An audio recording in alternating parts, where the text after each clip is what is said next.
அன்பு தேவனுடைய பிள்ளைகளே, இந்த காலை வேளையில் உங்கள் அன்பு சகோதரன் காட்வின் மோசஸ் அருமை ஆண்டவராக இயேசு கிறிஸ்துவின் இனிய நாமத்தில் உங்களை வாழ்த்தி ஆசீர்வதிக்கிறேன். இந்த நாளிலும் உங்கள் துக்கத்தை எல்லாம் கர்த்தர் சந்தோஷமாய் மாற்றி உங்களை மகிழ பண்ணுவாராக. ஆமென், ஆமென், ஆமென்.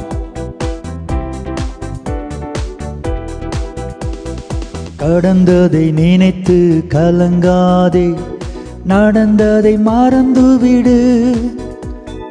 கர்த்தர் புதியன செய்திடுவார், இன்றே நீ காண்பாய். கர்த்தர் புதியன செய்திடுவார், இன்றே நீ காண்பாய். இன்றே நீ காண்பாய்.